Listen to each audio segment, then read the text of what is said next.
Assalamu alaykum Next Avtogaz abunəçiləri. Bugünkü sizlərə göstərən avtomobilimiz Trailblazer avtomobili. Bu avtomobilimizdə full kompleksiyada propan qaz ustanışı qılğanmış maşın duruşunu görsəsə ideal bir maşın.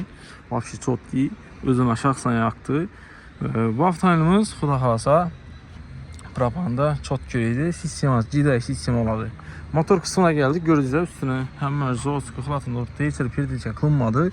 Bu 6 silindir oladı, 6 silindir oladı, 3.6'lık motor oladı. Xuda xalasa full kompleksiyada propanın çox son şey qılğanımız moşniyəsi konkretlər sizlərə göstərilən özünə elektronikamiz görürsüzlər. Stak 406 DPI variantı oladı. Motorumuz GDI sistemi 90-10 rejimində işləyir. 2 litr 2 litr benzin rasxod qaldı. 100 kilometre kanına propan 8-10 litre ətrafında propan oladı. İndi HDS-ə bağlı. Bizə doğrusu orta sahib tutmaz. 12'ye 15'e yiyiş ihtimali var. Səbəbi maşınımız 6 silindirli hesabına köprək yiyişi mümkün. Xuda xalasa full kompleksiyası en zor olardı. Lakin 2 litr 2 litreden köp yiyemiydi. Lakin şöyləri zor. Lakin benzinli 100 kilometre. Sizlərə sistemanı bir anda göstərəcəyimiz filtrlərimiz monogarazi filtre görürsüzlər. Orijinal stak kompaniya kimi bir anda adına razı oladı. En konkretlisini işlətəcəyimiz reduktorlarımız Champion R01 reduktoru stak kompaniyanın orijinal kompleksiyası oladı. Türkçəsini görürsüzlər. 8'lik razmerdəki Türkçəmiz en katta razmerdəki Türkçə bilan qaz yetirib bərk məqsədində bərkutmuz. Gaz liniyasını iki tərəfdən bərləyən sistem var. Bir sarıyandan birisi bir yandan bərləyən. Səbəbi qazını yetirib bərk məqsədində canlıda konservasiyasında tabloda 2 tezlik pay 2 tezliyə çıxaracaq vaxtı. Çünki problem olması üçün iki tərəfdən radyonda bərləyən. Baxılasa çok gətirib. İnjektorlarımızı dik düşərək qatırıb çıxamaz. Konkret niyyəti fazımını göz ilacı yox.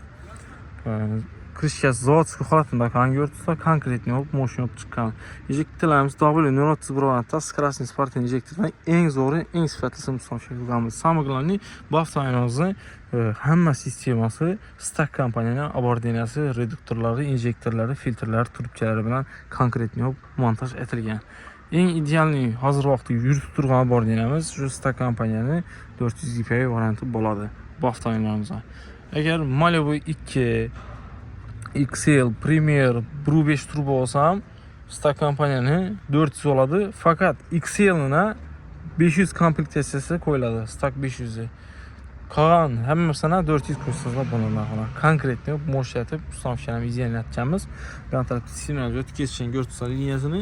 Emin da maşının özünüzə Oskoy liniyası. Onun yan başından bizənikilər ideal yanıb akuratlı getirdi. GoPro'nun üstündən izolasiya etilədə bizətini konkretli moş yatıb çox gətirib bəriyəmiz. O şey sifətli olub çıxan. Sizə buna çəlik balon koyuldu desəyiz. Ketrak obiyomdakı balon qoyğanımız buna. Xuda xalasa. Umum balon balık görsəm mən duruşun görürsüzlər. 72 litrelik propan balon cavab bərgəmiz buna. 89 qan polis oladı, lakin perdilik cəzayı köpər oladı. Bu deyəli az qana perdilik yerlərini ətfər şey. Lakin 89'lık balona polis sıradan. Sıkıntı oladı. 4 abyomu 72'lik balon konkret netcəmiz. Zaproşçilərini şörosunu çəkib bərgəmiz. Turpçəlimizə termopas turpçədayım. Kraniklərimiz Atikir orijinal oladı. Görürsüzlər konkret yox çıxan. Xuda xalasa nidorojikimizə mən özüm ortaca çıxartdım. 13-15 litr propan çıxartdım. 100 kilometre qalanını 2-2 litr benzin rasxod qıladını tutma.